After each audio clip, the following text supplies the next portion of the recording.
Good morning. I hope everything's going great for you today. It's a beautiful day in our neighborhood, and I hope it is in yours. I hope you enjoy the Labor Day time just to be able to relax for a little bit. I want to think with you today for about three different statements made in the New Testament about the Holy Spirit. In Acts chapter 7, Stephen was preaching to the crowd and he said, "You always resist the Holy Spirit.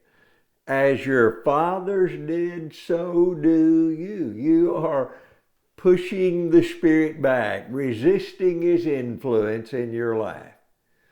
Over in Ephesians chapter 4, near the end of the chapter, Paul would say, "You grieve the Spirit of God by the way you're acting."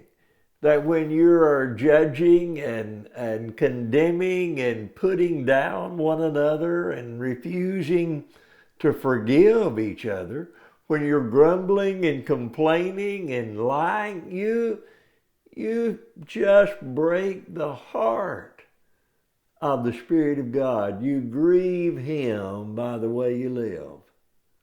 And then over in 1 Thessalonians chapter 5, in the middle of a series of challenges that Paul would give the Christians on how they are to live the Christian life, things like praying without ceasing, he was saying, don't quench the Holy Spirit. Don't just destroy the flame of the Spirit of God in your life. Don't pour water on Him like you would on the campfire to destroy His influence in your life. Now, think about this with every one of them. What does it tell you about the Spirit of God? That He can be resisted, that I can grieve Him, or that I can quench His work in my life. It shouts the message, number one, that the Holy Spirit is not just some kind of influence that works in our life, but a divine personality. He is God. He is one of the persons in the Godhead.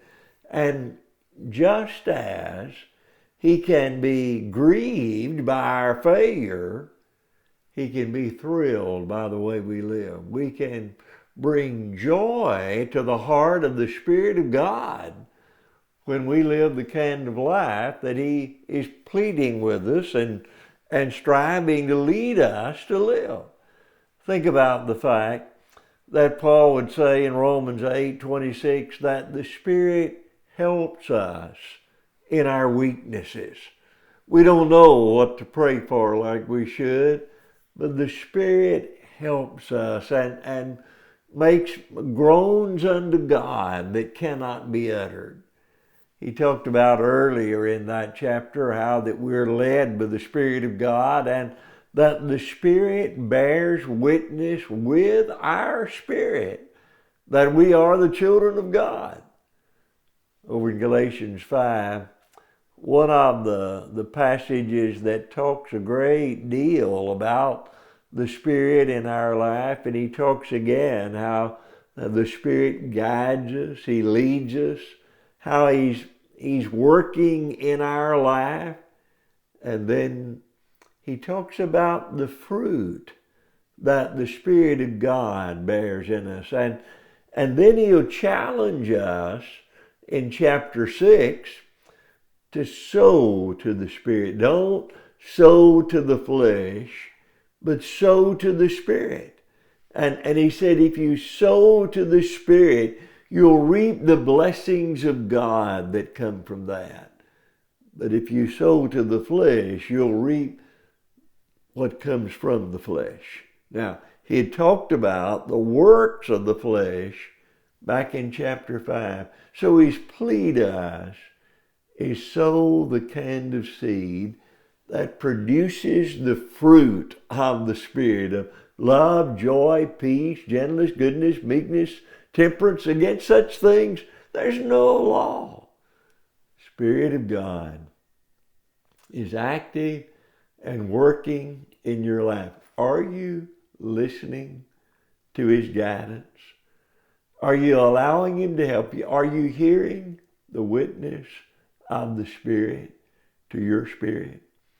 God's Spirit is active and working, but we have to decide, will I listen?